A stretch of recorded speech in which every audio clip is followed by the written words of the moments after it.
Religion, science, and material matter and the mind. If we look at the word money, it's mono and then I. It's derived from single I, which was the original spirituality. So the pineal gland. It was put in place thousands of years ago by ancient civilizations, one of which comes to mind is Egypt. You've got the pyramid on the dollar bill. Pyramid symbolizes material, slavery, control. You know, the elite few at the top and the masses of slaves underneath. In fact, Egypt is remembered for being a very spiritual empire, but in fact it was the very opposite. Its demise was led because the second or third phase of the Egyptian empire became very materialistic. And that itself is metaphysical because physicality breaks down. If we look at entropy, matter has limitations. And if we look at the cycle of material and control, that itself creates the whole illusion and slavery. So material itself, in the sense of illusion, is we only value money because it's in the mind of the beholder. You know, the pound or the dollar only has its value because we believe that it has value, which again is going into belief. You know, the systems that we are putting in place and believing in, we are creating that limited reality for ourselves. And this existence and reality is actually very two-dimensional. It's very limited compared to the existences and realities that are out there. So if we look at material and if we look at spirit, what does that mean? Well, the people that put the material and money system in place thousands of years ago, and they were hybrid extraterrestrials because they found currency in South America. They've dug a couple of miles deep into the ground and they found currency with crowns of hybrid heads on it, like a grey, and almost like a hybrid grey, like a human hybrid. They've found that on the actual gold pieces. That was put in place with a very specific purpose. If we look at religion, what does it say? Phallic Sikhism, no attachment, control your attachment, control your greed, control your desires. These are all facets of a monetary system. Now, if we look at highly spiritual people, even the most knowledgeable people and genius people on the planet, they have a disregard for material, even a disregard for the appearance, because they understand that the inner world is where everything is happening. The outer world is just an illusion. So simply on transcending, those of us who are spiritually aware, we will transcend to an existence where a planet where money isn't a requirement. And there's certainly planets of highly adapted beings where they don't actually have a monetary system. The monetary system itself and matter has within it a very two-dimensional reality of control. Crime, if we look at desires, if we look at all of the attachments the world has, it's leading people into a constant reincarnation of human existence on this planet. So many people reincarnate back into human form. Those elements in the mind, greed, jealousy, desire, attachment, ego even, will deepen. And spiritual awareness, even thinking capacity, the more times the reincarnation cycle happens, the more limited the spirituality, awareness and thinking will be, further binding somebody into a very tormented realm of existence and suffering. Material and suffering pretty much breaking down go hand in hand. You know, mental breakdown, physical breakdown, breakdown of relationships, and then constantly that cycle of wanting more, desire, greed, crime, killing, murder. It's all attributed to a material and monetary system. Those of us who are beyond that, we've seen it from a perspective of the people who have created that for their own systems, control and corporations. If you look at the most greedy people, they never have enough, they're never content. If you look at with us being in a machine age, a metal age again, matter, material, machine, wars, all of that type of thing. You know, the most logical left brain system civilizations, typically the Western world, are more invested in growing money and having growth and profits than those that are more spiritual, as in India, which is classed as a developing civilization, developing on the left side of the brain, but not developing on the right side of the brain. Because if you look at Eastern countries, they're the most creative. They create more in terms of produce and import and export for the world than the other civilizations. And again, right side of the brain is creativity, thinking, belief, and all of that spiritual awareness. So in one sense they believe that they need to develop, but again they're tying themselves more into a materialistic existence of reincarnation and rebirth, and that's deeply explained in religion, and in my understanding it's deeply accurate. It's very metaphysical. Now, the people who have put the financial systems and money systems in place understood that they can't get beyond spirituality. You know, those who strive for truth strive for a higher awareness, and the more honest a person is, the more lack of desire they have for material possessions. I know of some very intelligent people that have potential to earn a lot of money, and they even have resources and means available to drive around in a very expensive car, but they simply choose not to because they understand that it's just a car. If we look at people who are on the opposite side of the scale, who basically have a lot, they're not content, they always want more. Now, they are going to tie themselves into believing in the left side of reality, of material, and then the money, the word money, single I, is then going to evaporate. And if we look at the pineal gland, the fluid within the pineal gland, the spirit molecule, dimethyltryptamine, is where the bridge between reality is. Why is it that potentially 80% of the Earth's population no longer utilize the third eye? It's because our third eye is now money, the single eye is now material, which goes to show that if we invest our time and belief in illusion, we will become further away from the light and the truth. So we have spiritually devolved. The past is the future. Somebody told me that a long time ago, and I understand what that means, because there were civilizations on Earth that were very spiritually developed, but not technologically. There was phases where the spiritual empires became technologically advanced through their interactions with higher races who were more technologically advanced but less spiritually advanced. But then there was also a phase in human existence where we were both very spiritually advanced with the ability to even fly, so we were utilizing probably 60 or 70% of the human brain. So the brain itself, the human brain, was further developed than what we utilize today, but we also had robotics and technological advancements. Where are we now? We're at a phase where we're relying upon systems, technology and machines, and we are becoming less mentally developed and less spiritually developed, and further taking us into more cycles and reincarnations of suffering, tying us into the material world system. So there's three worlds: heavenly, hellish and earthly. So again, earthly existence, continuous earthly existence in cycles until the Earth's devolution actually occurs. That devolution itself, it becomes demonic and hellish, because everything is spirit.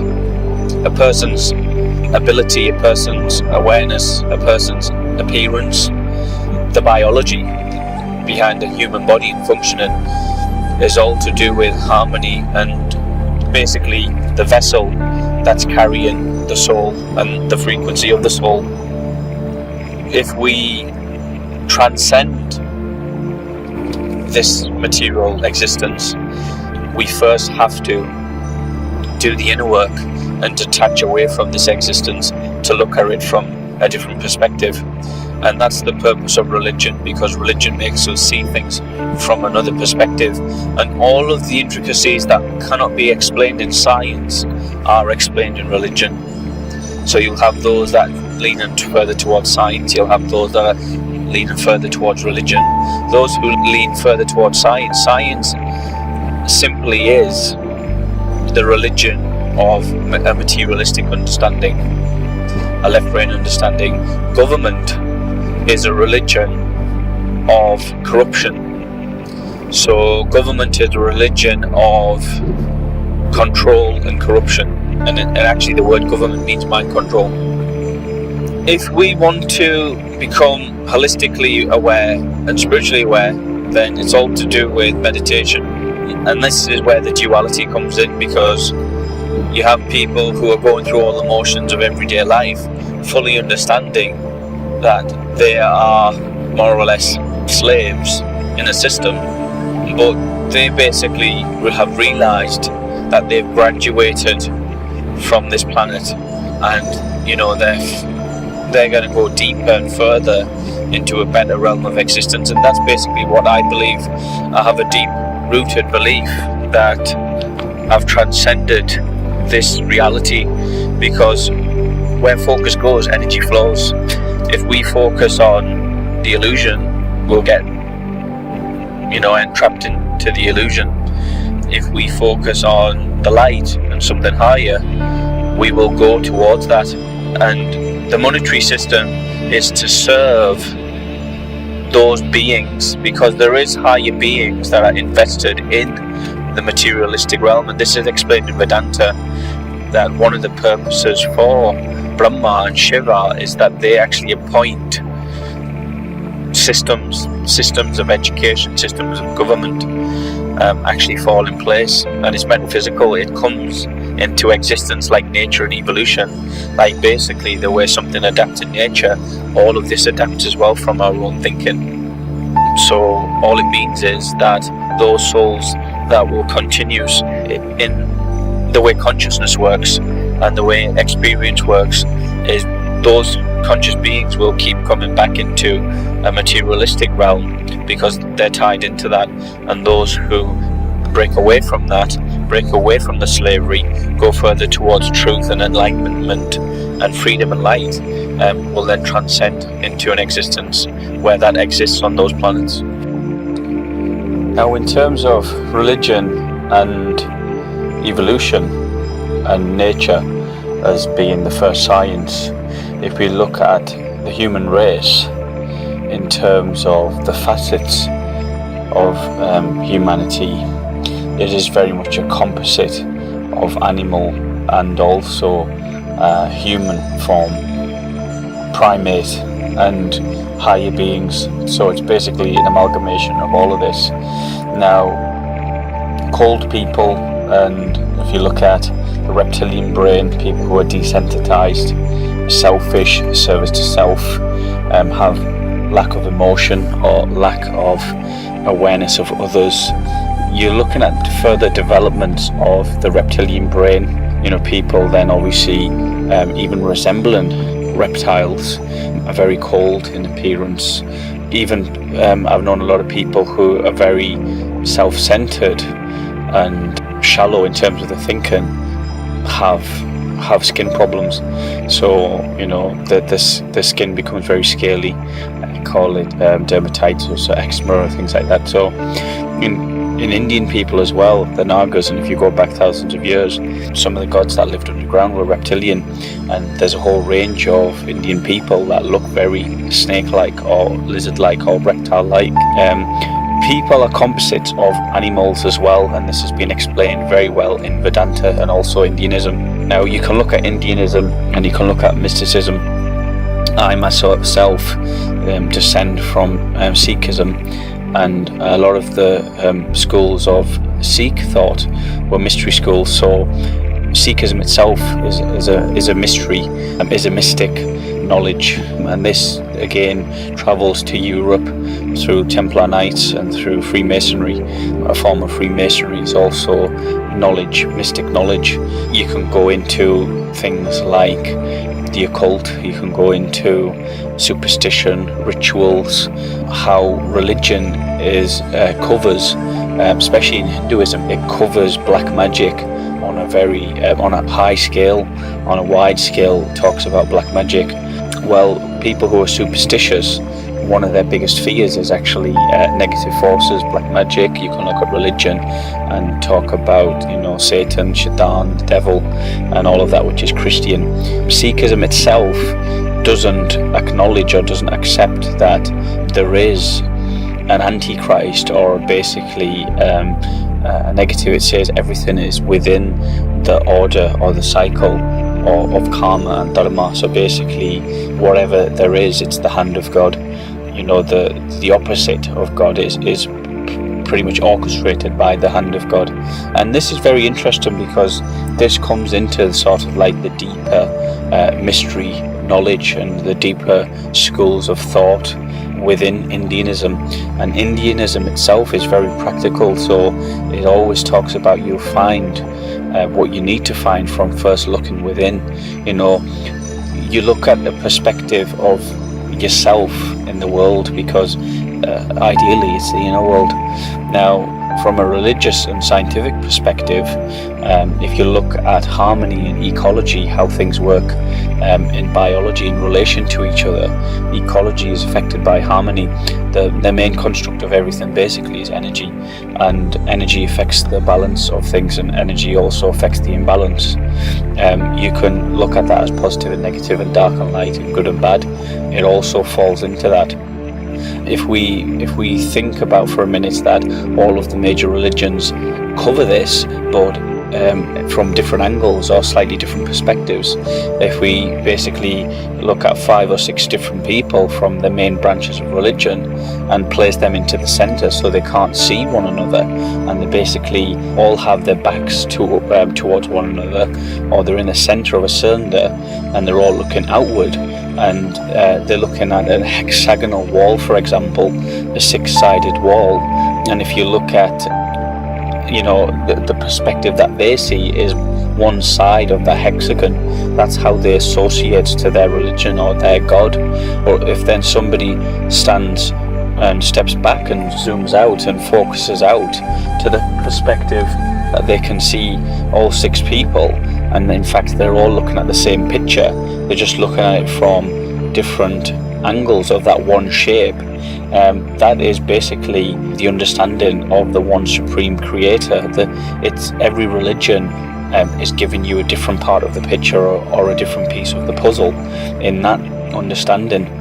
Science is still in development stages in terms of this type of thinking, but I very strongly believe that in the future of science, that they will actually begin to acknowledge a lot of the elements that are within religion, and a lot of the things that are actually described in religion, and how righteousness and how good living, basically, of honesty and decency, in terms of being just as a person, how that serves nature and how that actually serves the universe. And if the universe itself is a being that's developing and adapting, a conscious being, then we are basically within creation. We are living within the actual existence of what God is, and how that is basically expressing itself in all of the different forms and facets of multiplicity, how it's simply not a big bang, as I've mentioned before, how it's a great expansion of everything that always has been, everything that will be, past, present and future, going forward, and simply to express itself and acknowledge itself, it's experiencing itself in all of the different facets of existence and multiplicity. And simply, once that's complete, once that cycle is completed itself, then it will basically go back to the single being, or the single one of what it is, and basically collapse within itself and become that single one being again. Now, I've never liked the word the Big Bang, because it infers an accident, it infers something to do with an explosion. That's completely inaccurate. That's as bad as Darwin's, whole idea on evolution. And again, it's very human in terms of it's very limited in depth and God consciousness thinking, because a lot of what I'm putting into this audio is potentially coming from a completely different realm. I have these days where I'm connected to almost like a supercomputer, and I just have infinite knowledge and infinite awareness, and I seem to be in this bubble, that I'm locked inside this bubble, but my mental capability is far expanding beyond this bubble. In fact, my awareness and consciousness appears to be very external to my physical existence. And the Big Bang itself seems to me to be a very limited idea. Probably came from physicists who now, in terms of physicists themselves, in terms of what they can't explain as Big Bangularity and time and everything like that, because the whole idea of the Big Bang is it had a starting point, and going back in time, looking at the universe and shrinking it to the primeval atom or the starting point is not the case. In fact, within Indianism, it's thought that we live not in a universe but a multiverse, and it's had a beginning, but not in what we can comprehend as time. So the universe itself, or the multiverse, is very eternal. It started, it's ended, it's happened so many times that we couldn't even contemplate. Let's just say for as many stars that there are within our universe, it could be that the actual universe has ended and started that amount of times, which it just completely blows the mind. We have to understand that if there is an intelligent creator, which there is obviously, there has to be, because all of the things within physics and science that can't be explained are now leaning towards the fact that what if there was an intelligent creator? That creator has to be so far beyond anything that we can imagine, that creator is not in a human form or a form of a man or a woman. It has to be completely alien to anything that we can imagine.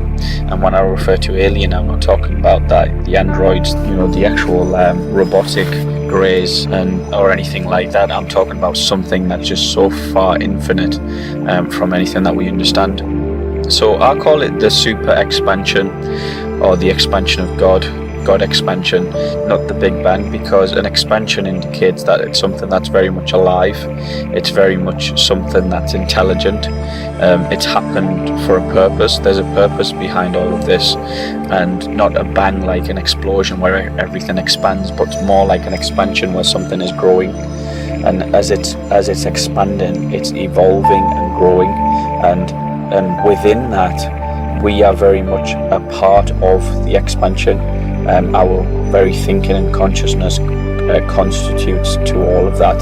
Something that it's like a multitude of different connections, like the brain itself. The electrical activity within the brain is just simply synaptic connections. The more connections there are, the more neural activity.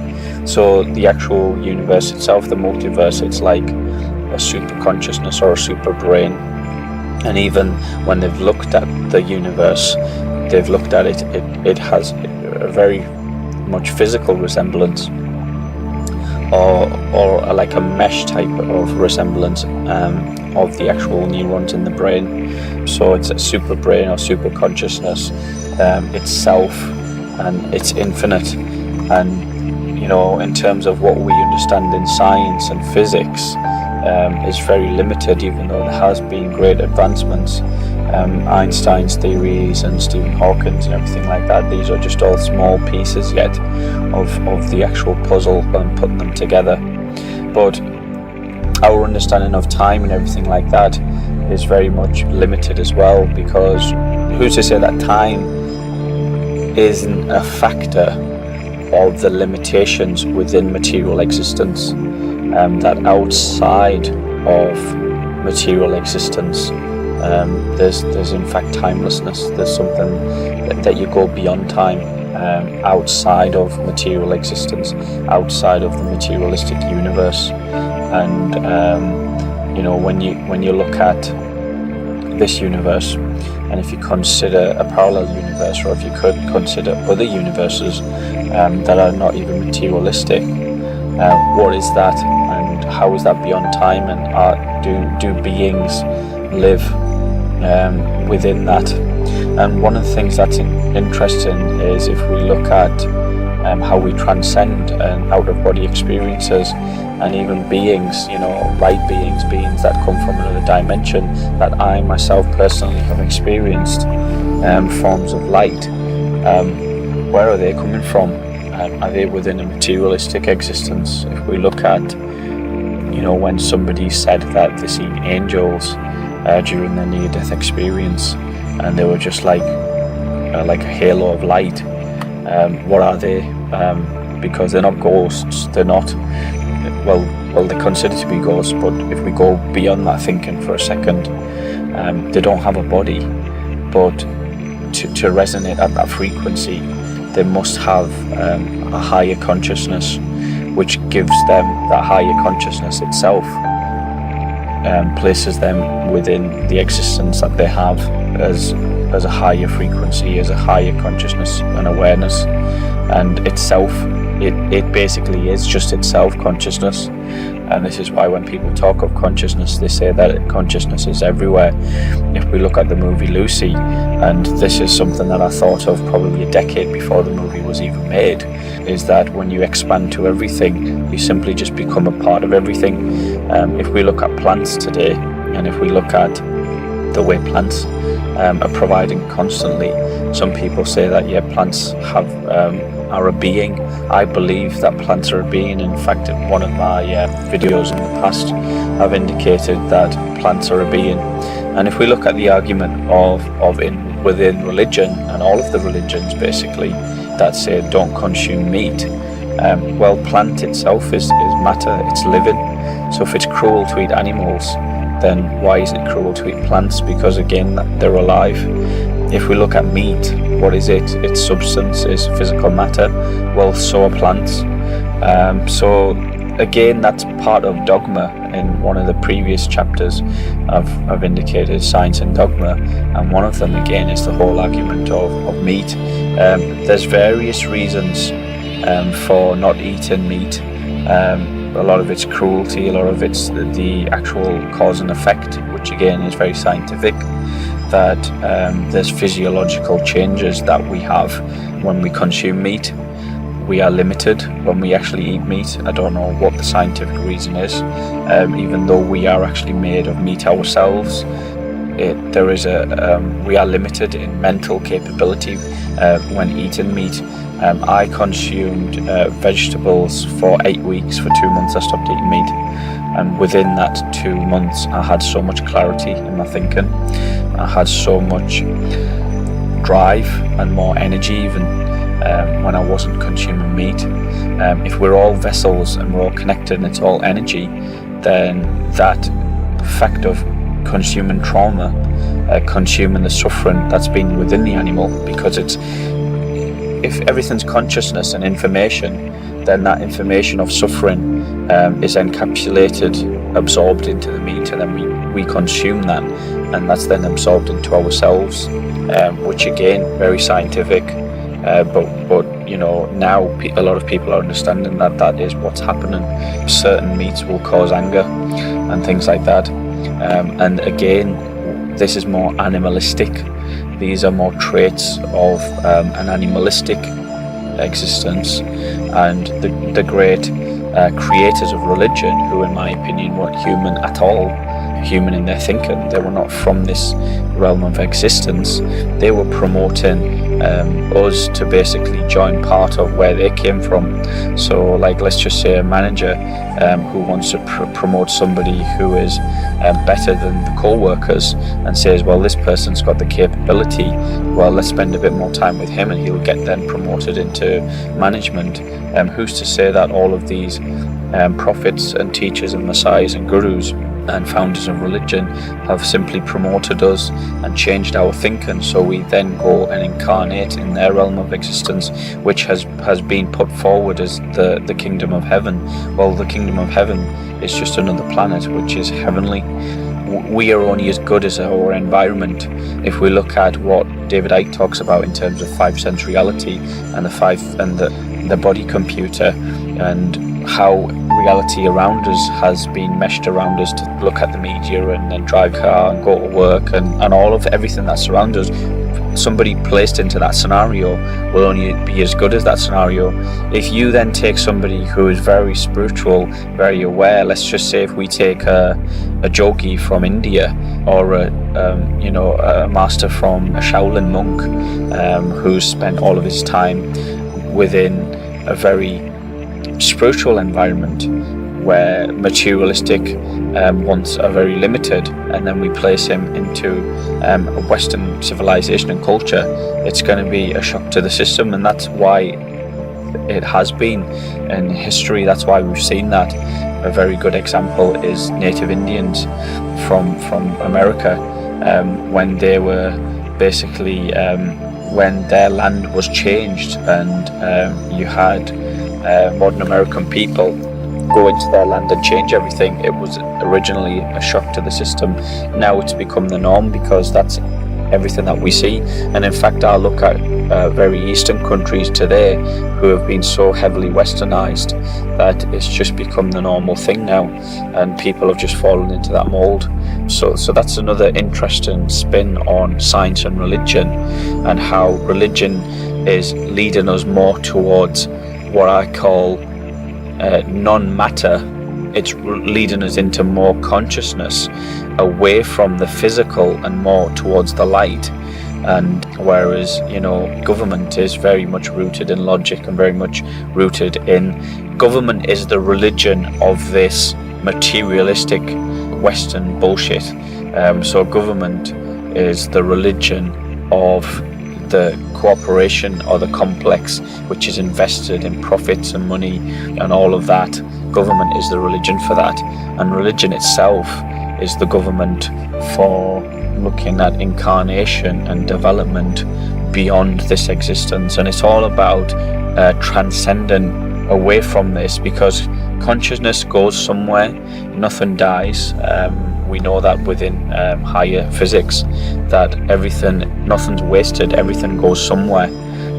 Well then, if we have a group of people and then 5 of those people are very spiritual, the chances are that once they have basically it's self-decided, so we're not judged by a man with a white beard and who's got a staff and a long gown on and says, you did this, you did this, you did this, which again is dogma.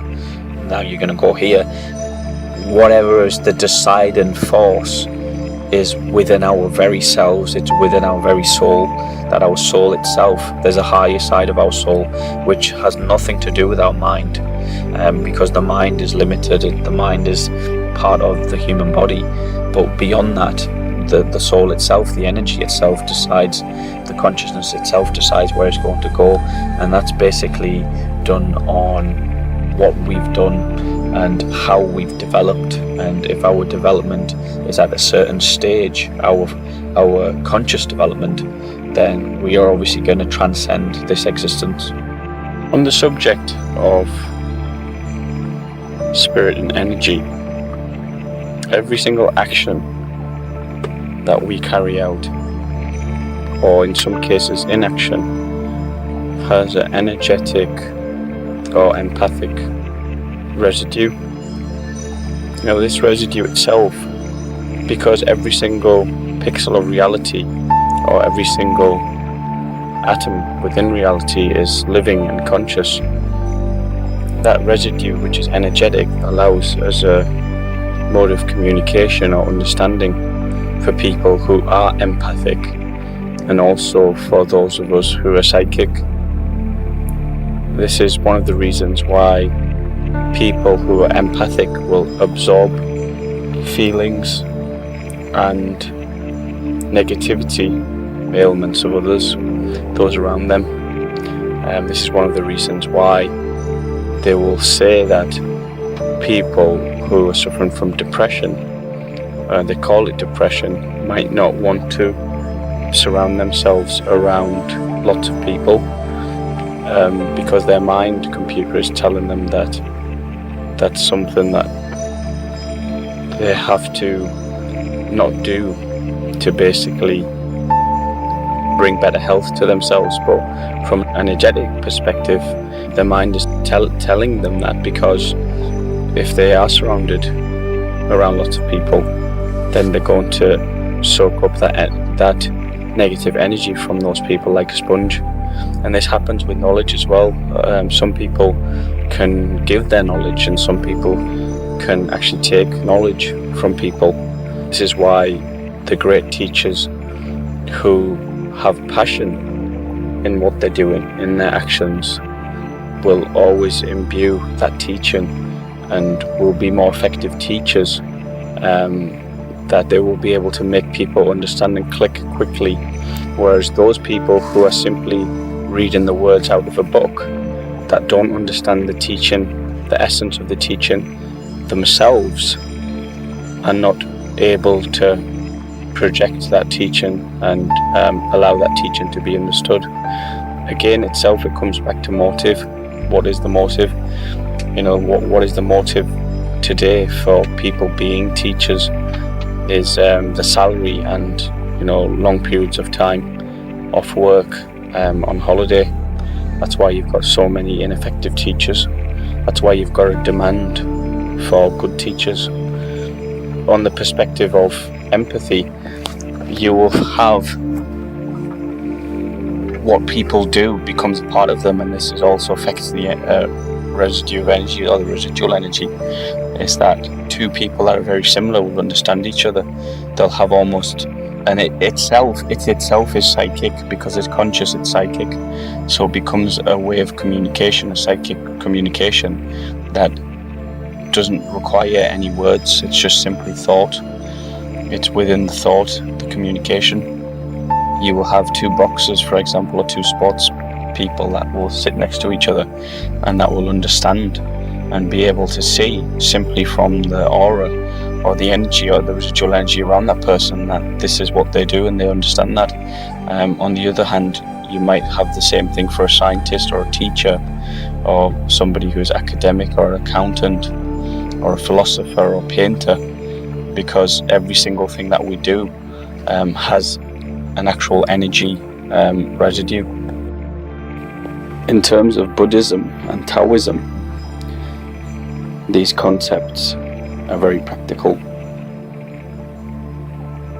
and emphasize our existence within nature, which is something that's very real and part of the divine cosmos. Taoism and martial art itself means to honestly express yourself. So anything that's honest has metaphysical benefits.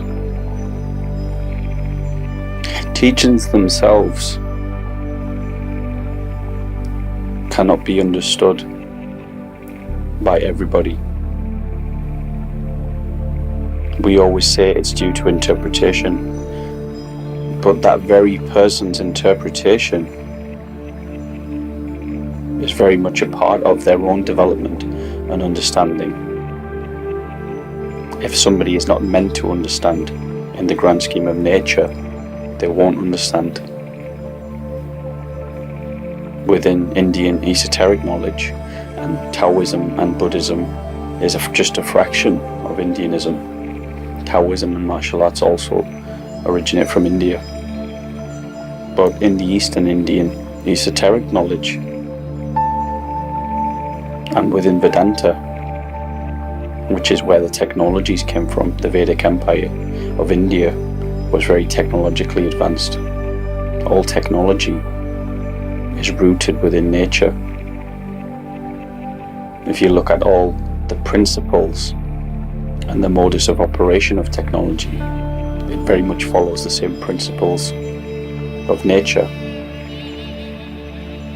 But within the very esoteric knowledge, we say that a bird does not fly, it's flown, and a fish does not swim, it's swam.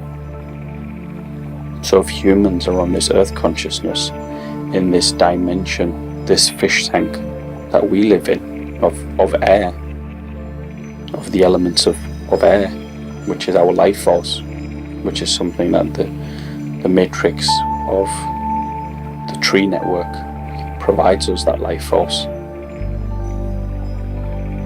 then our very existence,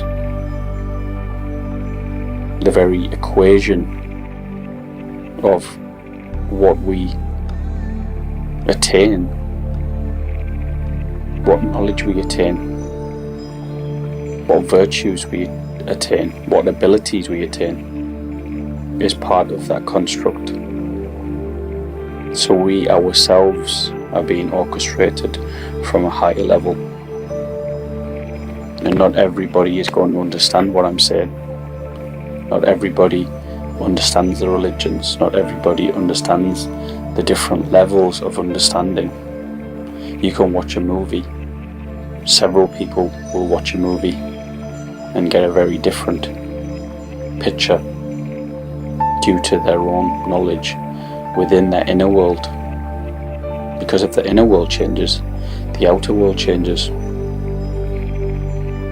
That itself is very specific and very key to the creation's thinking, to the divine thinking, to the divine order of who will achieve that level of understanding. Personally, Sikhism is the newest religion, not Scientology. And around the year of 1600, through Mughal and also some British influence, the Guru Granth Sahib, the Sikh Holy Scripture, the 11th Guru, preserved within immortal form of a book, because it could no longer be passed on through the vessel, through the tenant, because all of the gurus were being targeted. Truth itself has a very destructive nature, and control and corruption are factors of material existence.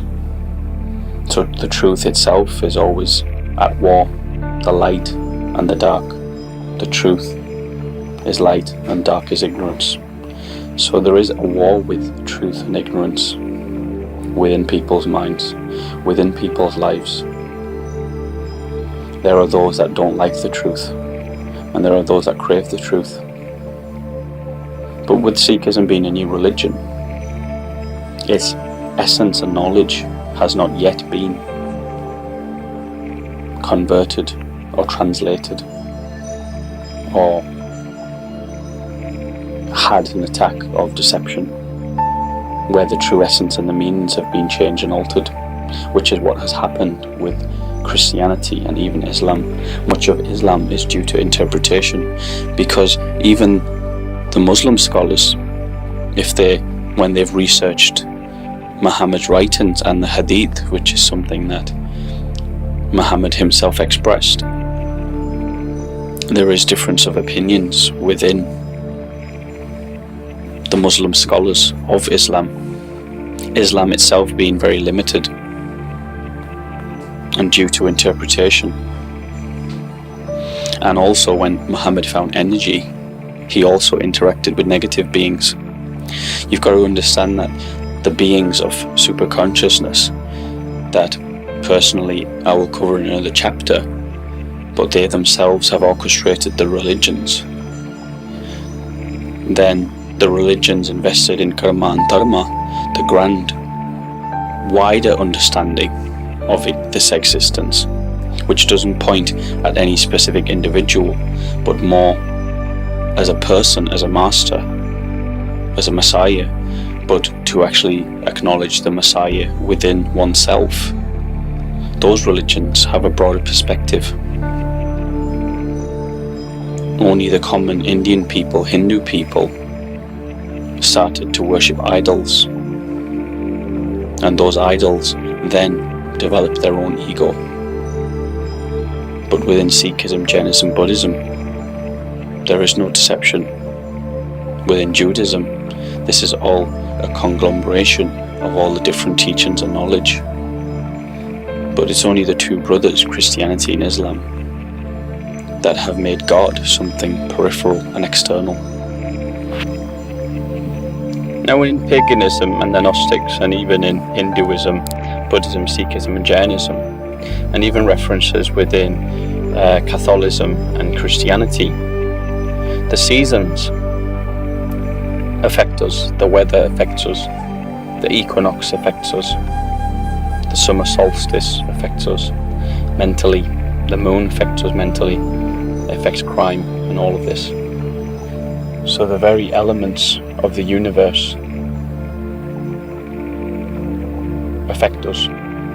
The very elements of nature affect us, what's around us, the stars, the planets, the air, the weather, the heat, the cold.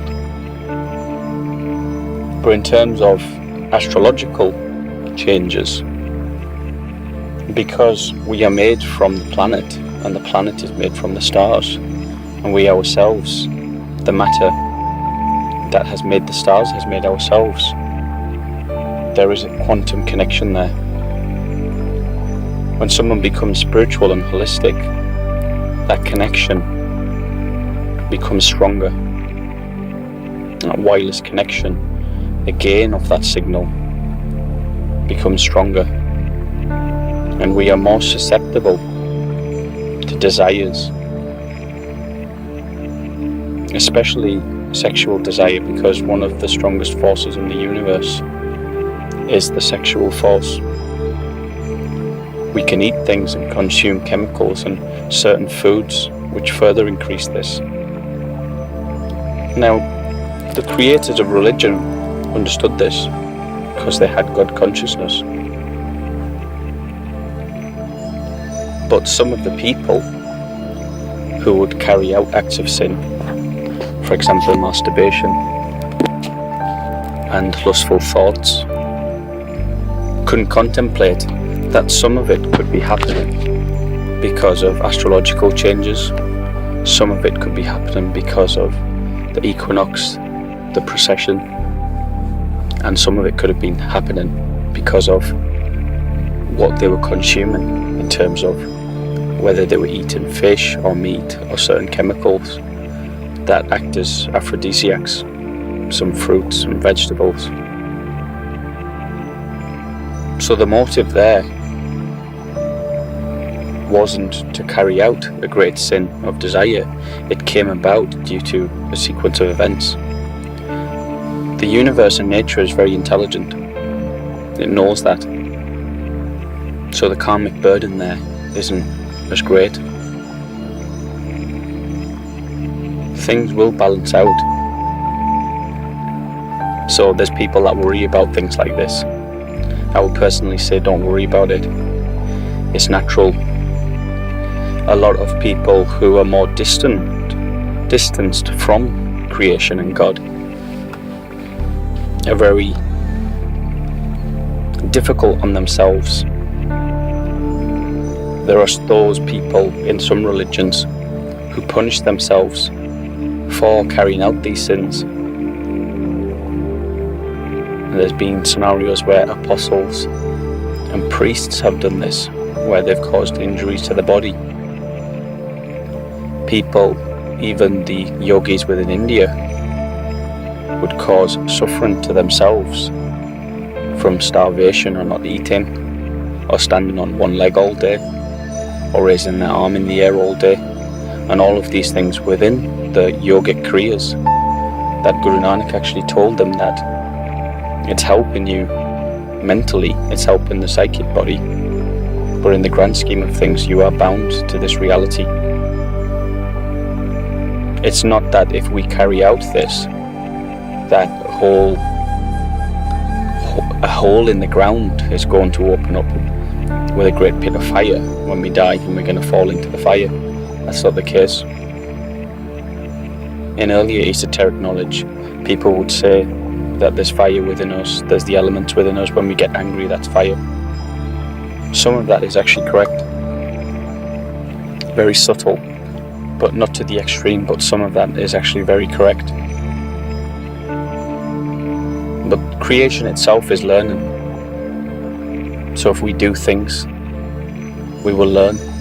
We won't necessarily be punished. The punishment is very subtle. But the further you go down that, the more repercussions it has. My personal understanding is that if we are descendants from the gods, then we have already been very close to the light. But even the light itself wants darkness. And the darkness wants the light. So if that is happening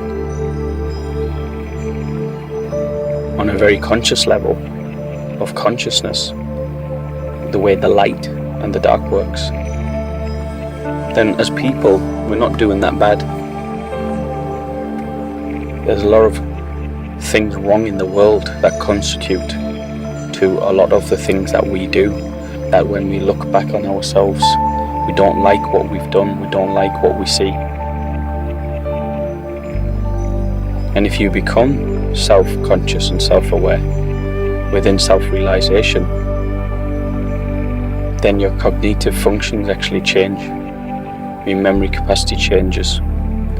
You develop something called associative thinking, where you will naturally start to associate these things that you are doing. And then when you witness a synchronicity, the dots are automatically connected. I've mentioned before, which is an interesting element, that through training the actual body, it's a form of expressing oneself honestly, which is Taoism and martial art. That a lot of people who work on the physical body, which again is the vessel, it's something that God has given us. It's something great to be proud of, to actually exercise the human body to its full potential. We get clarity of thinking. We feel strong, we feel confident. That's why this was put into China and even India, because these people had a lot of time. If you look at the baskets that they've woven, if you look at the artwork, if you look at the musical instruments, if you look at the mastery of India and China within its culture, these people knew that they had a lot of time on their hands.